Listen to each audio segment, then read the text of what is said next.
Hi everyone and welcome to The Cut. I am your host David Pisani and this is episode 2.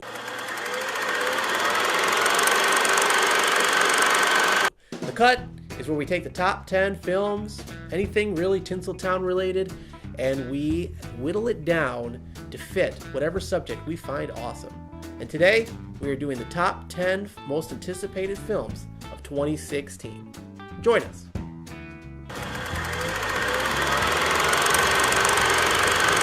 While it seems strange to be rebooting Batman only 5 years after his last cinematic betrayal, Batman v Superman: Dawn of Justice is the ultimate throwdown between the two titans of justice. Add a splash of Wonder Woman and whoever else decides to show up, and you have the makings of the ultimate superhero adventure. Sure, much about the film makes us nervous, but do you really think we won't be sitting there in the theater waiting for the action on March 25th? I've been saying for a few years now that Jeff Nichols is one of the most promising up-and-coming directors of our generation. His two latest movies, Take Shelter and Mud, which helped relaunch Matthew McConaughey's career, both cinematic masterpieces in our mind, and movies that you definitely should see.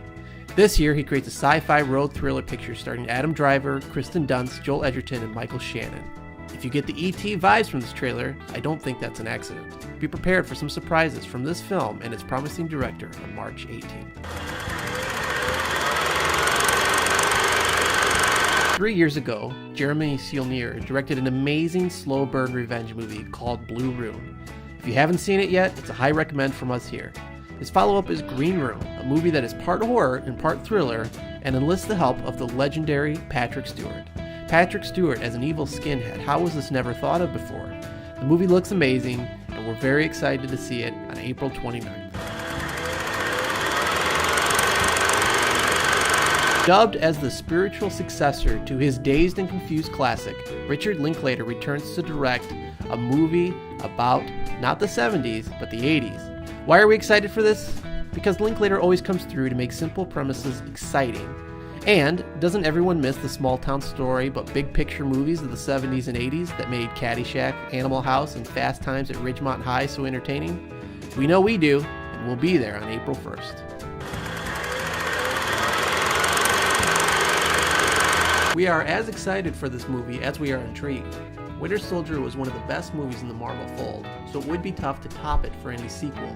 But to shoulder the burden of the entire Civil War arc while introducing a slew of new characters and establishing a genuine conflict between Iron Man and Captain America, talk about a challenge. Luckily, Marvel has a good track record of making questionable material work, Guardians of the Galaxy, so consider us there on May 6th. Here in The Office, we love Shane Black. The guy has a wickedly dark sense of humor and is a great storyteller in his own right. His work can be universally loved, Lethal Weapon, or arguably divisive, as in Iron Man 3. However, Black wisely returns to his buddy film roots while crafting a hilarious-looking journey with Ryan Gosling and Russell Crowe. We love the pairing between these two. How has this not happened before? And as long as the trailer doesn't give away every punchline in the movie, it should be amazingly funny. It comes out May 20th. It's easy to forget that almost a decade ago the X-Men franchise was a dying light. What was once a box office behemoth took disappointing turns in X-Men 3 and X-Men Origins. Thankfully, we saw a good revival in X-Men First Class that not only breathed life into the franchise, but set up the pretty amazing Days of Future Past. It's tough to see this movie breaking the mind-blowing stuff presented in the previous film, but everything shown so far paves the way to present a pretty fearsome foe that provides just the right stakes for our beloved, younger heroes. It comes out May 27th.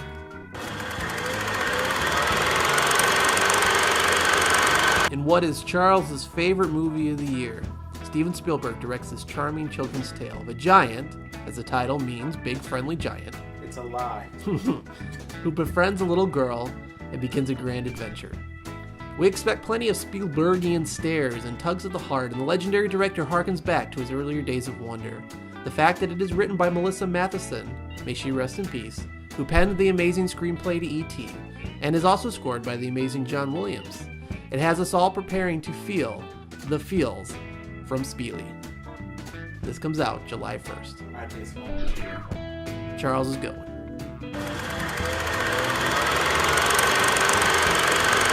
This isn't your grandpa's Star Trek. Maybe that's a good thing. For every Wrath of Khan, there is a Star Trek V, The Final Frontier. Even J.J. Abrams stumbled epically with The Painful Into Darkness, and the reins for the sequel were handed to Justin Lin of Fast and Furious fame. Sure, we didn't really need to see Kirk riding a motorcycle with the Beastie Boys, but we are excited to see a more fast-paced Trek that offers a great variation of Alien that we haven't seen in the previous two films. Color us curious on July 22nd. We knew a new Jason Bourne movie was coming soon, but to see the trailer drop on Super Bowl Sunday was a huge surprise. In the age where trailers premiere on YouTube, it honestly was refreshing to never see it coming. And while it would be argued that Ultimatum wrapped up the Bourne saga in a nice way, it's actually pretty epic to see Matt Damon back as the character after the misstep of the Bourne legacy that left the movie-going public cold to Jeremy Renner's variation. Add to the mix returning director Paul Greengrass and the wonderful Alyssa Vikander. It is a great adventure waiting for us this summer on July 29th.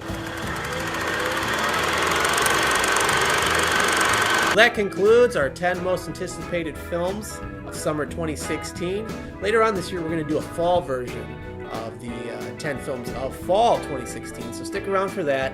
If you like what you're seeing, give us a thumbs up, subscribe, comment below, and see if there's any films you'd like to add or think that we should add for our end of the year show. This has been The Cut. Thank you for joining.